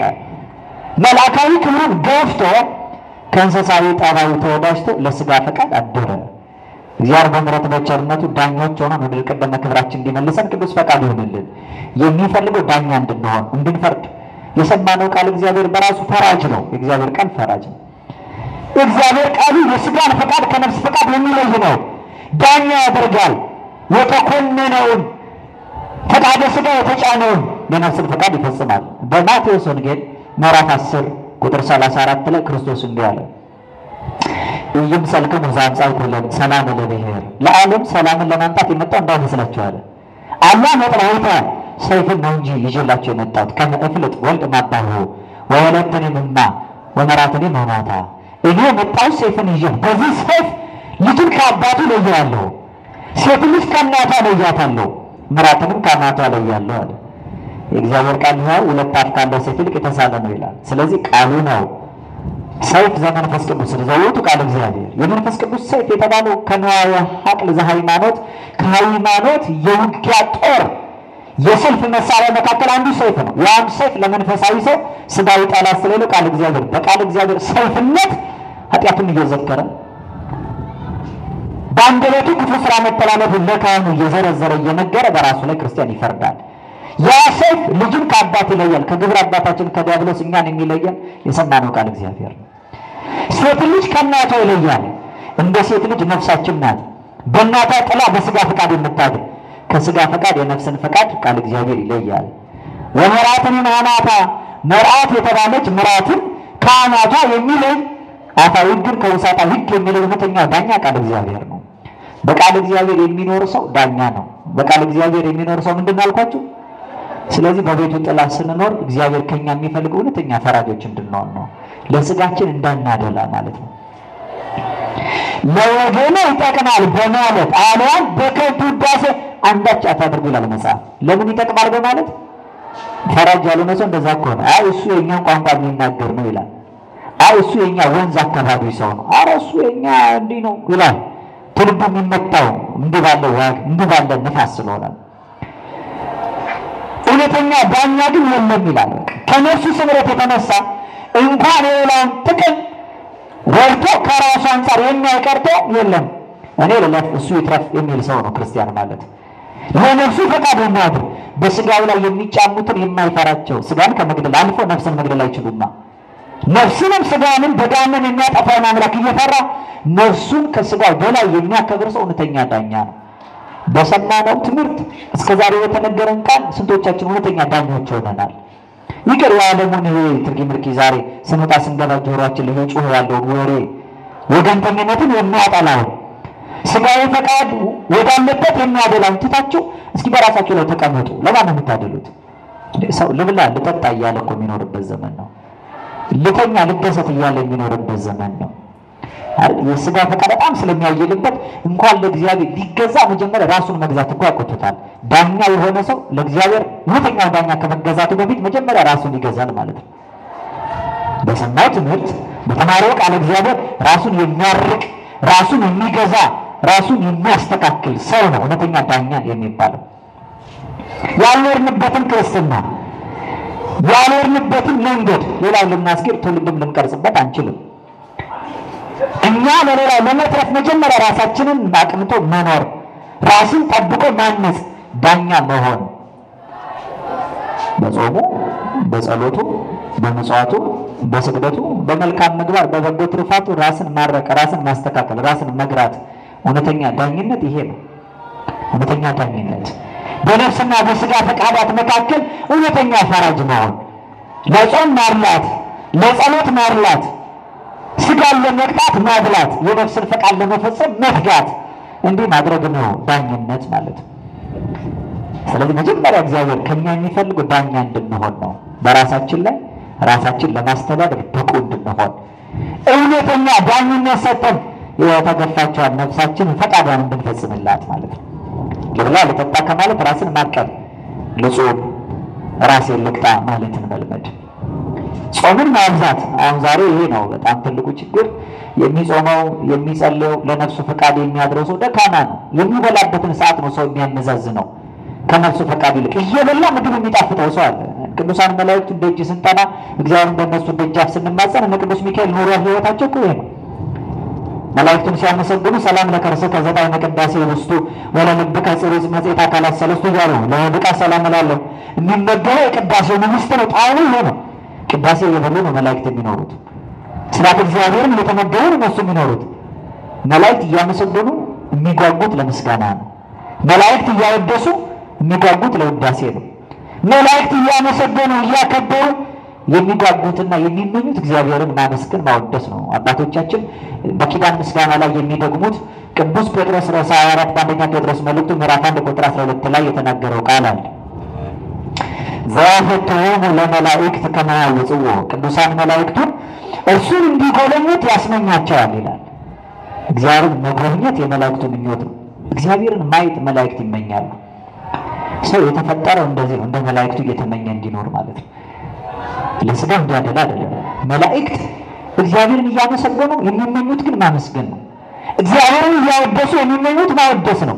ለዚያም እኮ ወቅት የላቸውም፣ የቃል ለውጥ የላቸውም። በአንድ ቃል በአንድ ሰዓት የሚያመሰግኑት ምስጋና እየተመኙት ይኖራሉ። ለመላእክቱ ዓለምና ኑሮ ቅድምና በኋላ የለም፣ ሁሌ አሁን ነው። ሲያመሰግኑት ነው የሚኖሩት። አባቶቻችን አኮቴቶሙ ወረፍቶሙ ወረፍቶሙ አኮቴቶሙ፣ የመላእክቱ ምስጋና ረፍት ነው፣ ረፍትም ምስጋና ነው ይላሉ። መላእክት ምን እያሉ ያመሰግናሉ? አንዱ ለአንዱ ዓለም ኢሳይያስ ቅዱስ ቅዱስ ቅዱስ እያሉ ማመስገን ነው ኖራቸው።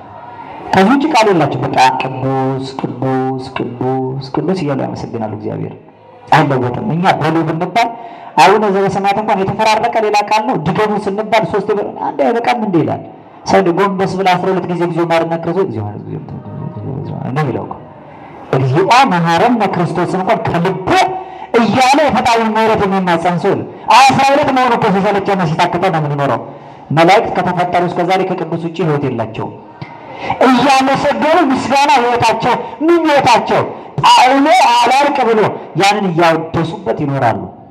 እኛ እየበላን መብላት ነው የምንመኘው አይደል እንዴ? ሰው ቁርስ እየበላ ምሳ ነው እቅዱ።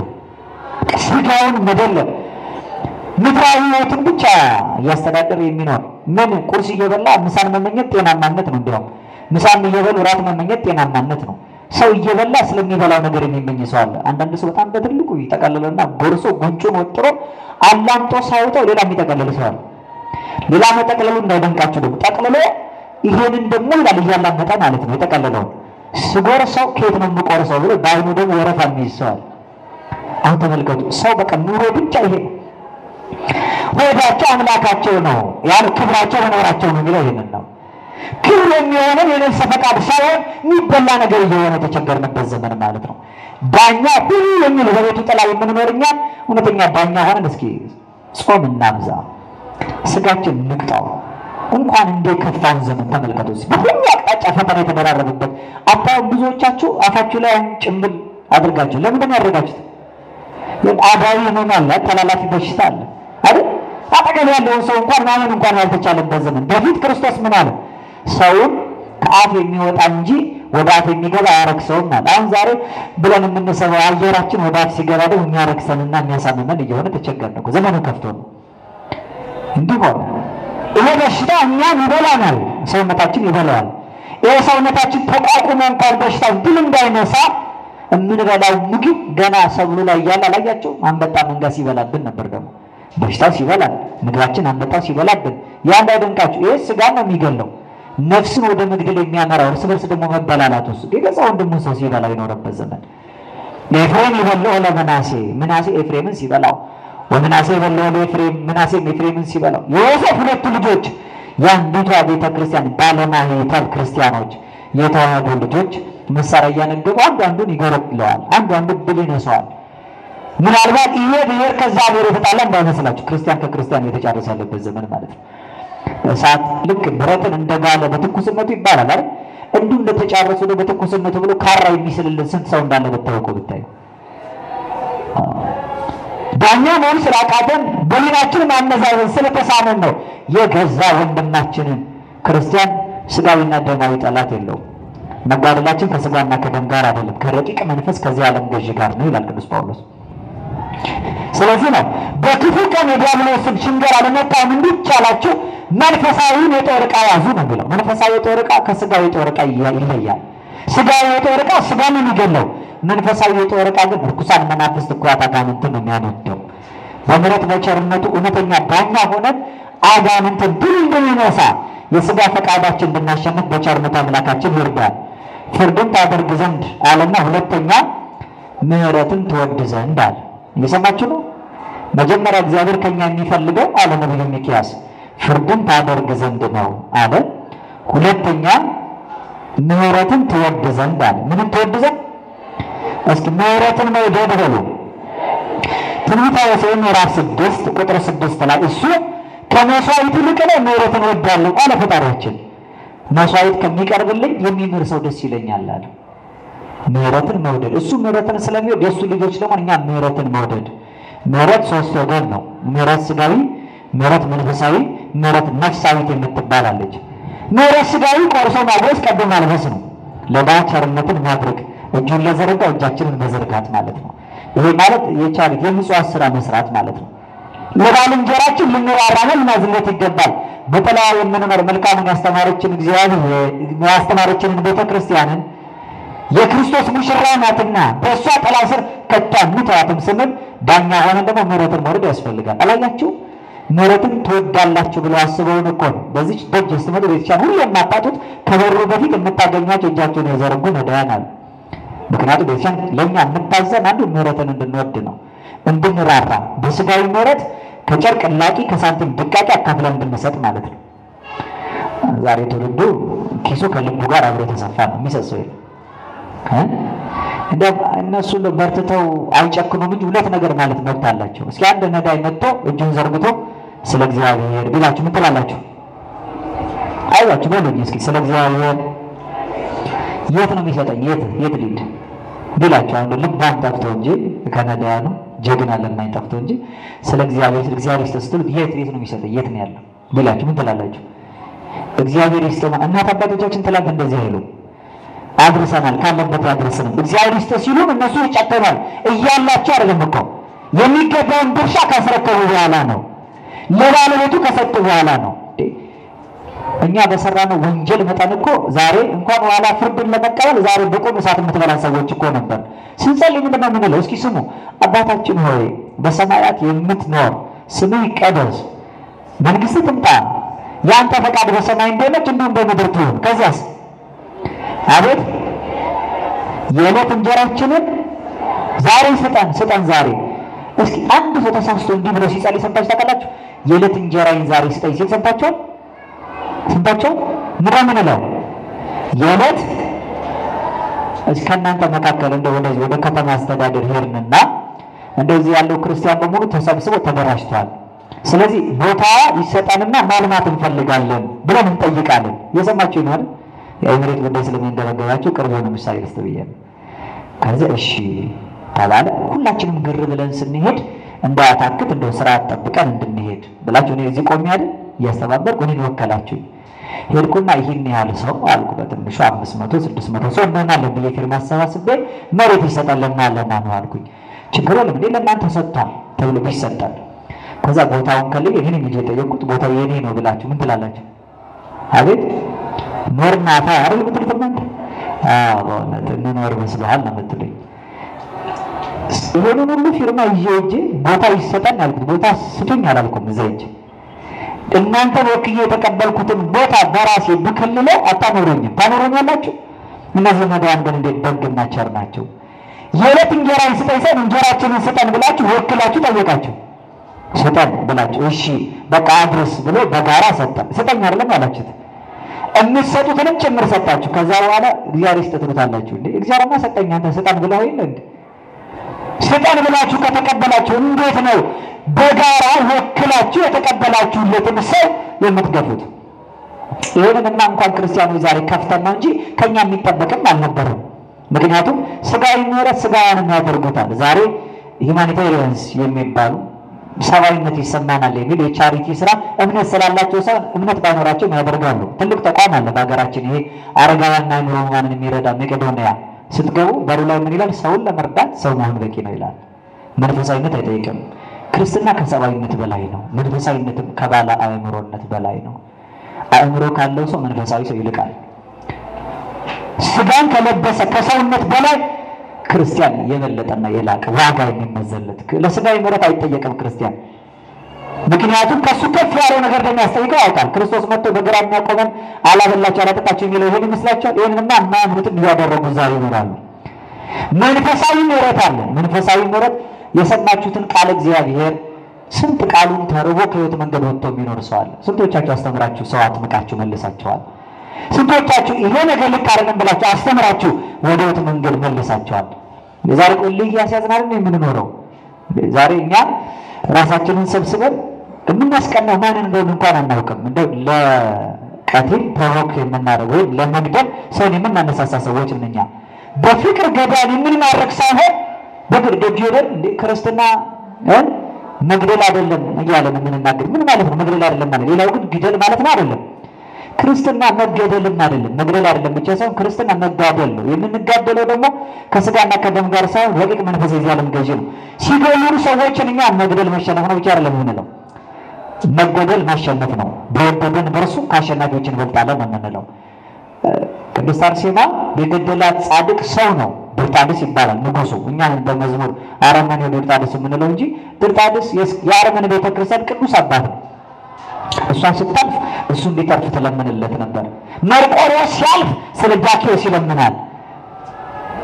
ሕፃኑ ቅዱስ ቂርቆስ ሲያልፍ ስለ እለእስክንድሮስ ይለምናል።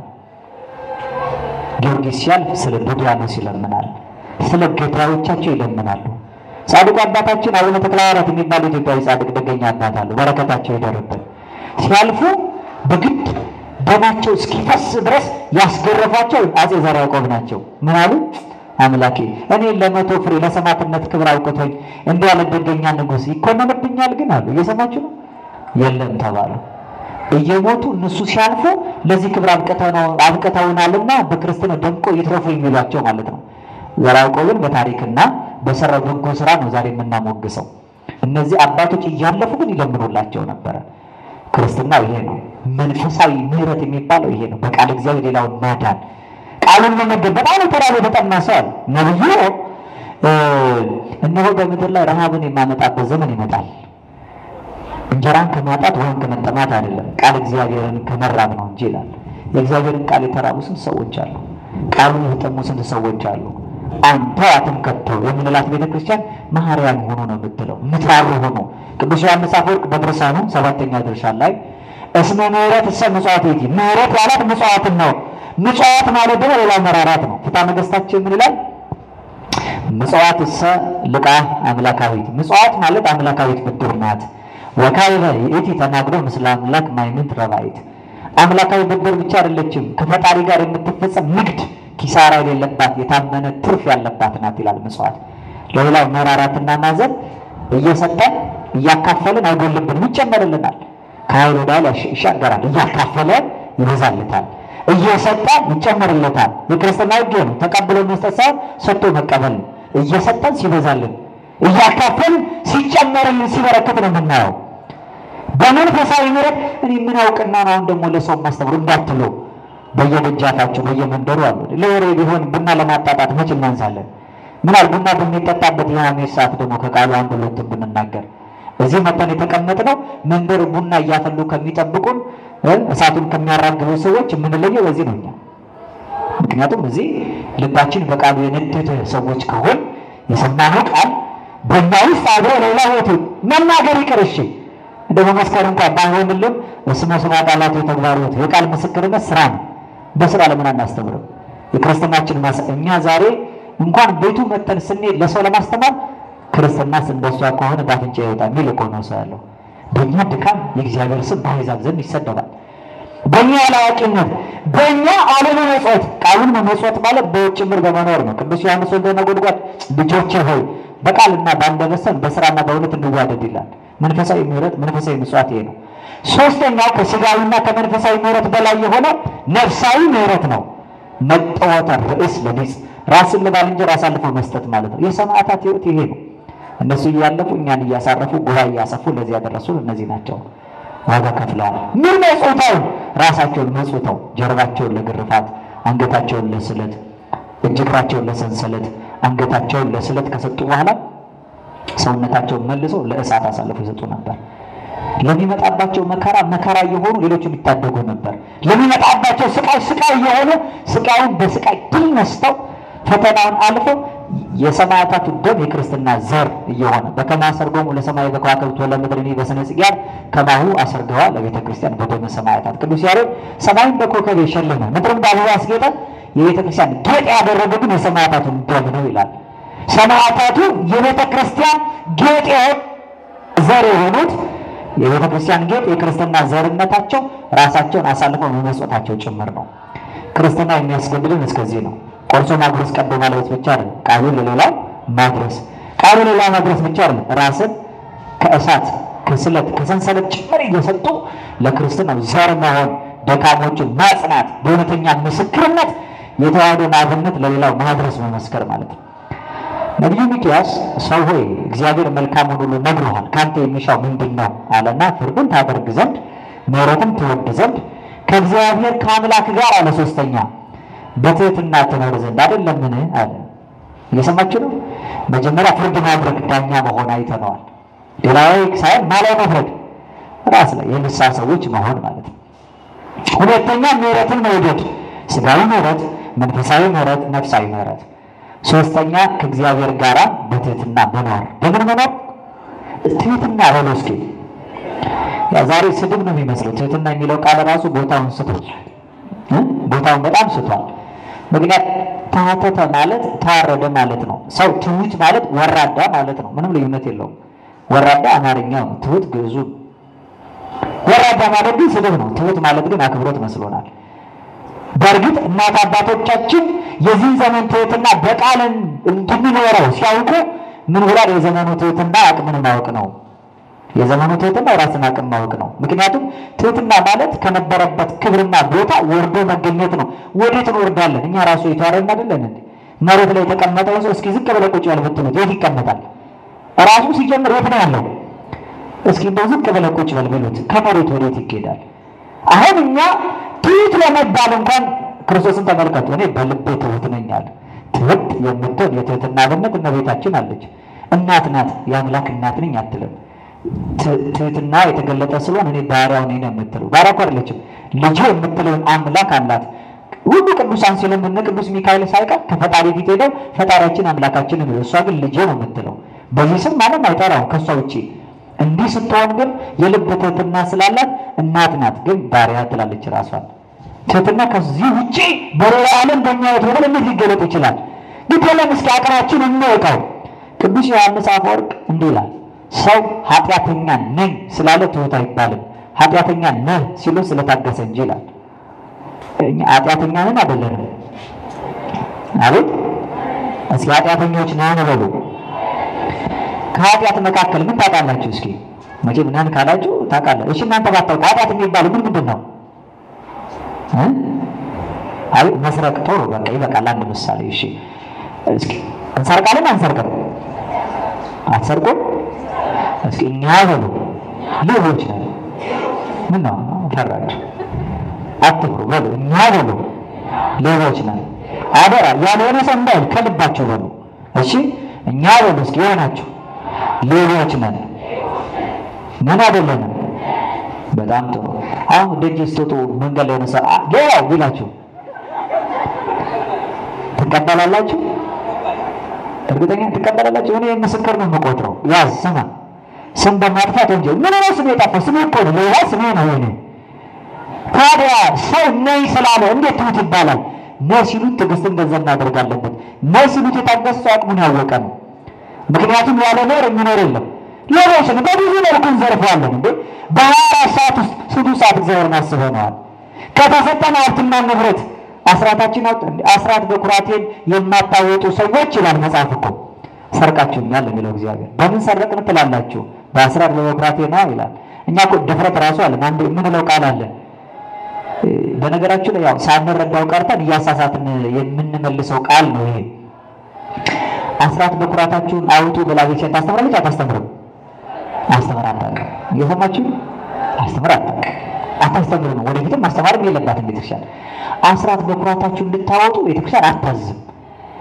አስራት በኩራታችሁን ሳይሆን የእግዚአብሔርን አስራት በኩራት ነው አምጡ የምትለው። የእናንተንማ መጽወቱ ከፈለጋችሁ ግዳጅ የለውም። እንደ ሰው ከ10 አንድ ከሰጠ በኋላ እኔ እኮ አስራት በኩራቴን አወጣለሁ ይላል። ያንተ እኮ አይደለም፣ ከ10 አንዱ የእግዚአብሔር ነው።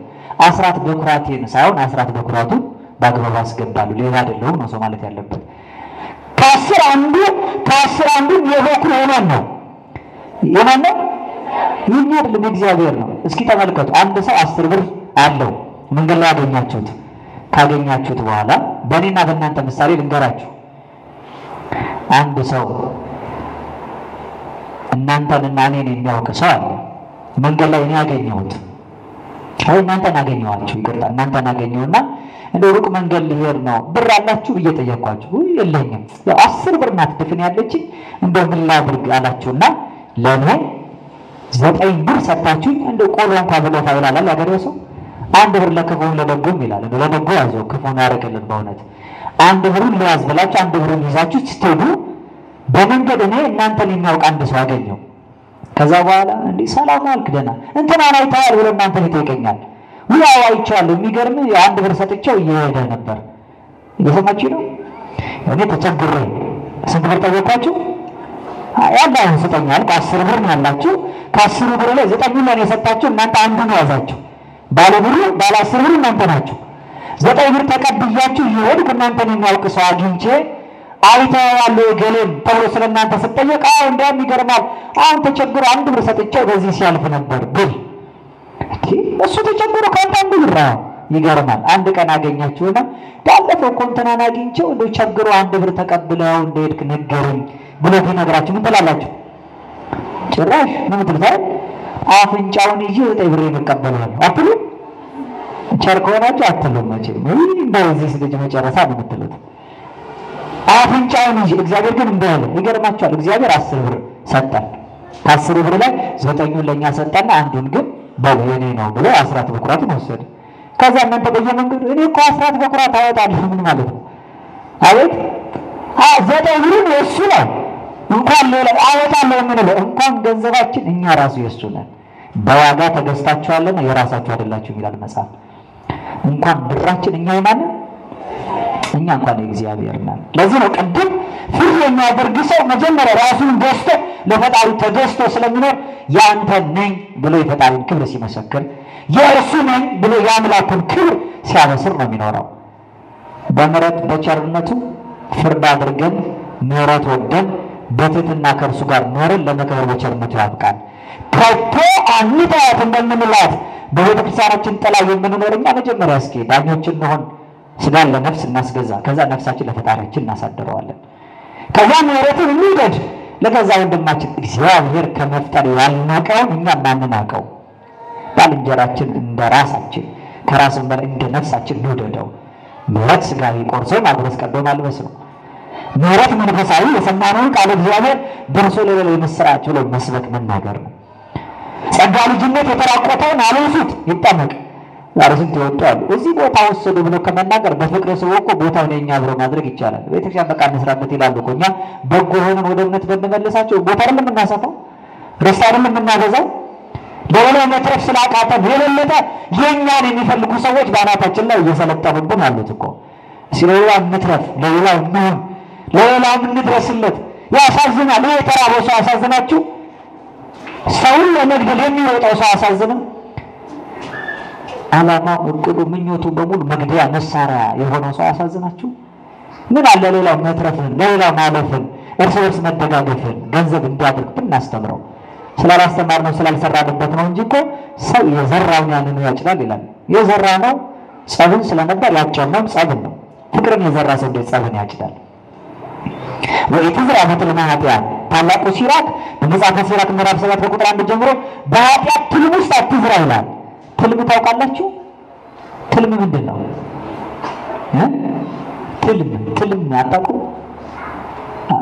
ችግሩ እኮ ይሄ ነው። ህልምን ከትልምም ስለማንለይ ማለት ነው። ቅዠት የሆነብን ለዛ ነው። ትልም አታውቁም? ምንድን ነው ትልም? ራእይ ማለት ነው። እንደ በገበሬ ህይወት ውስጥ ትልሙ ምንድን ነው? ትልም የሚባለው እርሻ ላይ ትልም አታውቁም? አሁን ገበሬው የታረሰ ቦታ ካለው እርሻውን ጠብቆ ነው የሚዘራው። ያ የሚዘራበት በሞፈር በቀንበሩ በሬ እየነዳበት ያረሰው ዛሬ ትራክተር ነው። እሺ በትራክተሩ እየታረሰ የሄደው መሬት በፊት ፈሩን ጠብቆ ነው። እንደ ቦይ ፈሩን ጠብቆ ታርሶ የተመለሰው ለዘር መውደቂያ አፈር የሚለብሰው ቦታ ትልም ይባላል። በኃጢአት ትልም ማለት ይሄ ነው። ኃጢአት በሚጠብቀው ስፍራ ላይ ተመልከቱ። ጽድቅን የሚዘራ ነው ጽድቅን የሚያጭድ፣ በጎን መልካም ምግባሩ የሚዘራ ሰው ነው በጎ ነገር። ያልጾመ ያልጸለየ ሰው እየበላ እየተኛ የሚኖር ሰው እንዴት ለእግዚአብሔር ምሕረትን አጭዳለሁ ይላል? ምሕረቱን ለመቀበል እኛ መጀመሪያ የምሕረቱን ማረፊያ መሆን መቻል አለብን እኮ። የት አምጥቶ ያሳርፈው እግዚአብሔር? እንደው በዚህ ዘመን እሺ ምሕረትን ልስጣችሁ ቢል ምሕረትን ማን ያሳርፋል? ምን ማሪ ሰው አለና? ምን ይቅር ባይ ሰው አለና? ምን ለሌላ የሚያደርሰው እግዚአብሔር እንዲያድርልን እስኪ ለሌላ እንደው እሱ ከመፍጠር ያልናቀውን እኛ እንራራለት። እኛ ስንነቀው ምን ኖሮ እኮ እሱ ያልናቀውን እሱ ያመጣውን እሱ የፈጠረውን እሱ የሰራውን በቅዱሳን እጆቹ እንደዘንግ መልምሎ እንደሸት ፈልፍሎ ራሱን አስመስሎ የሰራው የእግዚአብሔር ምሳሌ ስንገፋ እግዚአብሔር እንዴት ለራሱ ምሳሌ በጎ ነገር ማድረግ ይችላል? ምሳሌውን ካልተቀበልነው እግዚአብሔር በጎ ነገር እንዴት ለኛ ያቀብላል? ስለዚህ ዘመኑ ቤተክርስቲያን አንተ መከራው ጭንቁ ፈተናው ስቃይ ቢበረታ ከቶ አንተዋትም ለማለት መጀመሪያ እስኪኛ ቤተክርስቲያንን ለመጥቀም ራሳችን መጥቀም ዳኛ እንሁን። ከዛ ሌላ ደግሞ መራራ ምሕረት ነው። ከዛ ከእግዚአብሔር ከአምላካችን ጋር ደግሞ አቅማችን አውቀን በትህትና እንኖር።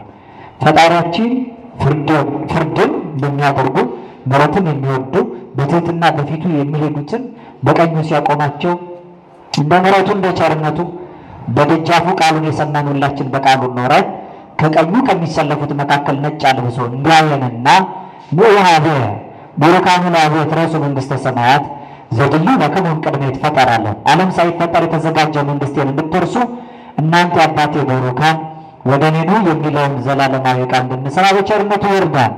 ለአባቶቻችን ያለን ክብር፣ ለኦርቶዶክሳዊቷ ተዋሕዶ ሃይማኖታችን ያለን ፍቅር፣ በእምነት ያለን ጽናት፣ በተጋድሎ ያለን ትጋት ሳይቀንስ ሰማያዊ የሆነውን የእግዚአብሔርን ኃይል በታቦት በመስቀሉ መንፈሳዊውን በረከት በእምነት በጠበሉ ተቀብለን ክብሩን እንድንወርስ የሁላችንን ፍጻሜ ያሳምርልን። እነሆ ስወጥኩ አንተሞ እለ በመንፈስ አርቱን ያላገባብ የጨመርኩትን ስቼም ደግሞ ያጎደልኩትን አባቶቼ መምህራን ሊቃውንት መንፈሳውያን እግዚአብሔር ቤተሰቦች አባት እናቶቼ ወንድሞቼ አርሙኝ። ወናሁ ምን ተይፈቅድ እምኔ ከእግዚአብሔር። አሁን እግዚአብሔር ከኛ ምንድነው የሚፈልገው? ይቆየን። ወስብሐት ለእግዚአብሔር። ቀሩ ሞቶ የአምላካችንን ቤት አንተው ከቶ ዲያብሎስ ቢጨርስ ተስፎቹን በሞሎ